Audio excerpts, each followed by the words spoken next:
गृहमन्त्री हुँदाखेरि नै नियुक्ति हुने बित्तिकै मैले यो मान्छेको भिडियो बनाएको थिएँ। यो मान्छे गृहमन्त्री हुनु नै यो जनताको दुर्भाग्य हो भनेर मैले बनाएको थिएँ। यो मान्छेको कुनै पनि भिजन छैन।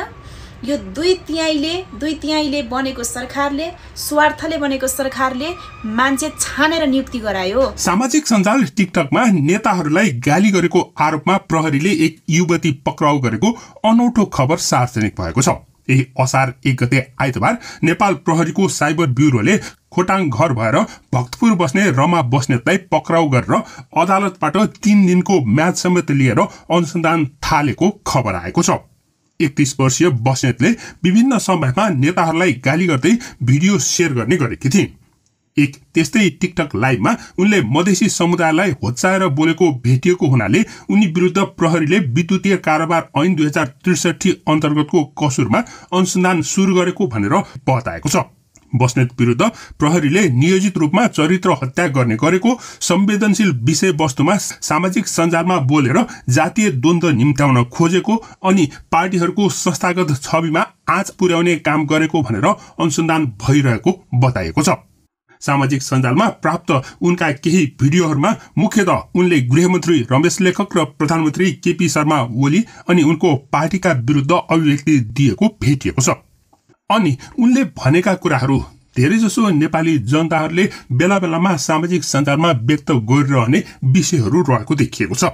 यसरी जनताका भावनामाथि सरकारले खेलवाड गरिरहेको हो कि भन्ने आशंका पनि गर्न सकिन्छ। यदि त्यस्तो हो भने सरकारका विरुद्धको भावनाहरू अझ बढी आन्दोलित हुन सक्ने सम्भावना पनि देखिन्छ। सामाजिक सञ्जालमा भेटिएका बस्नेतका भनाइका भिडियोका अंशहरू हेर्दा उनलाई पक्राउ गरेर जेल हाल्नु भनेको संविधानको व्यक्तिगत स्वतन्त्रताको हकको विरुद्धको काम कारबाही जस्तो देखिएको छ। अनि यस्तो काम अहिलेको लोकतन्त्र गणतन्त्रमा अत्यन्त अस्वाभाविक हो। अझ भन्नुपर्दा त यसरी बोलेकै भरमा पक्राउ गर्ने भनेको राणा शासन र राजतन्त्रको बेलामा पनि हुने गर्थ्यो भनेर भनिन्छ। राणा शासनमा पर्चा बाँडेको भनेर पक्राउ गरेर मृत्युदण्ड समेत दिएको थियो। अनि चाखलाग्दो कुरा त त्यसरी मृत्युदण्ड दिने अहिलेकी परराष्ट्र मन्त्री आर्जु राणा देउबाका हजुरबा थिए। अहिले आर्जु राणाको पहलमा बनेको केपी ओली सरकारले उनका साक्कै हजुरबा युद्ध संसदको शासनमा जस्तै थरपकड गरिरहेको देखिएको छ। त्यसबेला राणाहरूको विरुद्ध मोर्चाबन्दी गरेको भनेर 4 जनालाई मृत्युदण्ड दिलाउने उनै युद्ध शमशेर आर्जुका साक्कै हजुरबा थिए। तिनै 4 जनालाई हामी देशको शहीद भनेर अहिले पनि शहीद दिवस मनाउने गर्छौं। प्रस्तुत छ बस्नेतले सामाजिक सञ्जालमा शेयर गरेका केही भनाइहरूका अंशहरू। र यो मान्छेले कुनै पनि सिद्धान्त बोकेर आएको छैन। यो मान्छेले कुनै पनि विकास गर्दैन। यसको कुनै पनि भिजन छैन। यसले आफ्नो अवधि हुन्जेलसम्म पोल्टो भर्छ। भ्रष्टाचार 1 नम्बरको भ्रष्टाचार गरेर यो मान्छे आफै साइड लाग्छ। यसको पोल्टो भरेपछि र यसको किलकिलेसम्म आउँजेलले खाएपछि यो आफै साइड लाग्छ। यो जनताको लागि गृहमन्त्री भएकै होइन, यो पार्टीको लागि गृहमन्त्री भएको व्यक्ति हो भनेर मैले पहिले भनेको थिएँ, ठोक्का दिएर भनेको थिएँ। बुझ्नुभयो नि? अहिले त्यही निस्कियो होइन त? एक दिनको यसलाई के अरे एयरपोर्टले एक दिनमा दैनिकी 50 लाख गृह मन्त्रालयमा बुझाउँछ अरे यो कुरा। अनि सरकारले यो कुरा के गरेर बसेको छ? कानमा के रु हालेर बसेको छ? अब केपी चोरको लागि त यही गृहमन्त्री ठिक छ, किनभने चोरलाई चोर नै मनपर्छ, राम्रो मान्छे त मन पर्दैन। रवि लामिछानेले एउटा आरोप लागेको भरमा अहिलेसम्म पनि 3-4 दिन अगाडि फैसला भइसक्नु पर्ने कुरा हेर्न नमिल्ने र हेर्दा हेर्दैमा राखेको छ होइन त? एउटा व्यक्तिलाई उनीहरूसँग मिल्न नसकेको कारणले कति हदसम्म गरे भन्ने कुरा यो प्रश्न छ।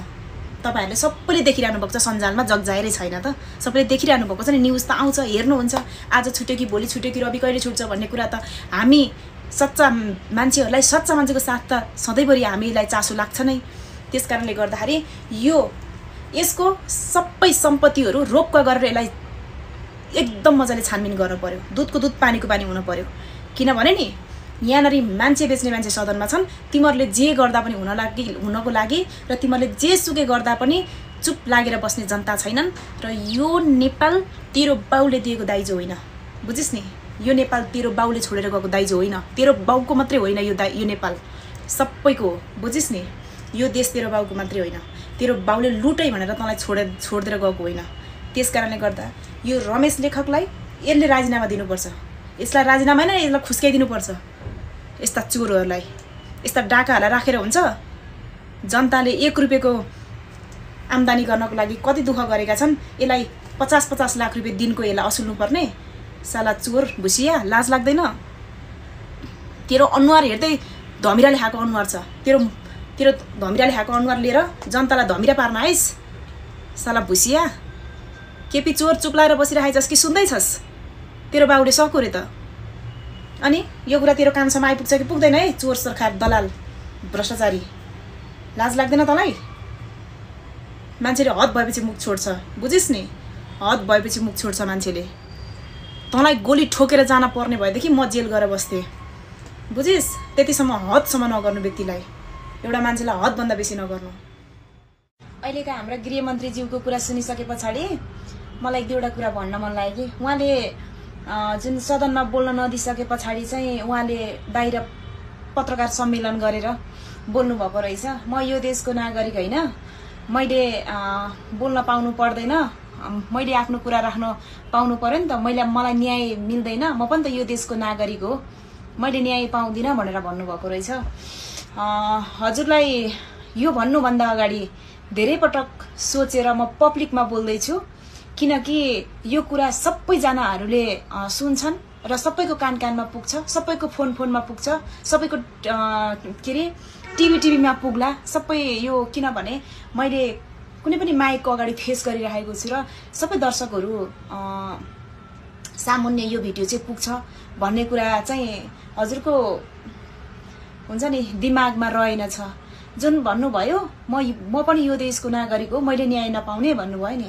रवि कुन देशको नागरिक हो? रवि कहाँको नागरिक हो भन्नुहोस् त?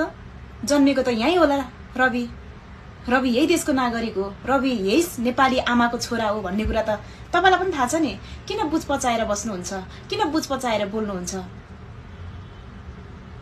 तपाईँहरूलाई चाहिँ थोरै सानो कुराले यति धेरै पोल्ने, यति धेरै पिरोल्ने, खटपट हुने, भइरहेको कुरालाई होइन भन्नको लागि ढाकछोप गर्नुपर्ने 2/3 सरकारले बनेको गृहमन्त्री, छानेर राखेको गृहमन्त्रीलाई यति धेरै खटपट हुने भनेपछि कुनै पनि एक सुकाए कञ्चो नखाएको मान्छेलाई बोल्न नदिँदा, सदनमा बोल्न नदिँदा उसको मुख चुप लागेर मुख थुनिँदा, मुखमा बुझो हालिदिँदाखेरि कस्तो भयो होला? कसरी सुत्यो होला? कसरी निदायो होला?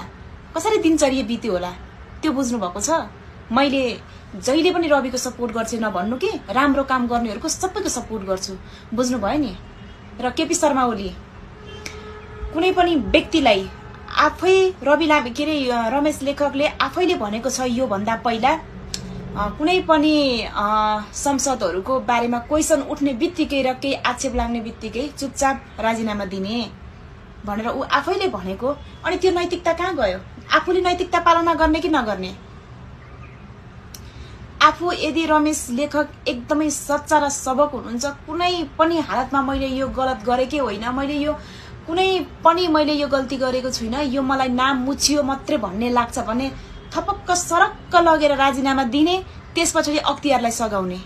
आफूले कहाँ सघाउने हो, कहाँ छानबिनमा सघाउने हो, त्यो कुरालाई गएर सघाउने। किनभने नि मैले विष खाएको छु भने मलाई विष लाग्छ, म मात्छु, मर्छु, खटपटिन्छु, के हुन्छ त्यो मलाई हुन्छ। मैले खाँदै खाएको छुइनँ भने म स्ट्रङ हुन्छु, मलाई त्यो लागेको मात्रै छ भनेदेखि नि त्यो कुरा त पुस्न पाइन्छ होला नि त। लागेको आरोप त हरेक मान्छेहरूलाई आरोप लाग्छ, तर आफू सच्चा हुँदा किन त्यो पदको त्यति धेरै लोभ? किन लोभ? आफ्नो चाहिँ दादागिरी मात्रै चल्ने, आफैले बोलेको कुरा आफैले हगेको जतिको पनि नमान्ने, लाज छैन है? यो देशको नागरिक होइन, मैले न्याय नपाउने रे। रवि चाहिँ कुन देशको नागरिक हो? तिमीहरूको साइड बिजनेस के छ? रवि लामिछानेलाई लागेको आरोप जति तिमीले एक दिनमा ठग्दो रहेछौ, एक दिनमा असुल्दो रहेछौ। अनि रविलाई जति 3-4 वटा के अरे उसमा जिल्लामा घुमाएको थियो नि, तिमीलाई 77 वटा जिल्लामा घुमाउनु पर्छ। किनभने 77 जिल्लाबाट मान्छेहरू नि भिजिट भिसामा जाने मान्छेहरूले, हरेक ठाउँका मान्छेहरूले निवेदन हालेर यदि मैले पनि यो ठाउँमा यति पैसा तिरेर म पनि भिजिट भिसामा गएको थिएँ भनेर हरेक ठाउँका मान्छेले हाले पनि तिमीलाई 77 वटा जिल्ला घुमाउनु पर्छ। बुझ्यौ नि? ए तिमीहरूलाई के लाग्छ? तिमीहरूको जतिको अधिकार एउटा नागरिकहरूको छ यो नेपालमा, बुझ्यौ नि। किनभने तिमीहरूको यो सदनदेखि सडकसम्म सबै तिमीहरूले किनेका छैनौ नि त, यो तिमीहरूको पेवा होइन। हेर र आँखाले लागेको कुरा बोल्न पाउँछौ, बुझ्यौ। यो गणतन्त्र नि तिमीहरूका कुनै दलका र तिमीहरूका जातका मान्छेहरूले कुनै पनि दल र जातिले ल्याएको गणतन्त्र होइन यो, बुझ्यौ नि। हरेक युवाहरू लडेर खुन पसिना बगाएर ल्याएको गणतन्त्र हो। बोल्न नपाउने, चुप बस्नुपर्ने। रवि लामिछानेमाथि कति अन्याय भएको छ त्यसको कुरा कसले सुनिदिन्छ? त्यो छानबिन कसले गरिदिन्छ?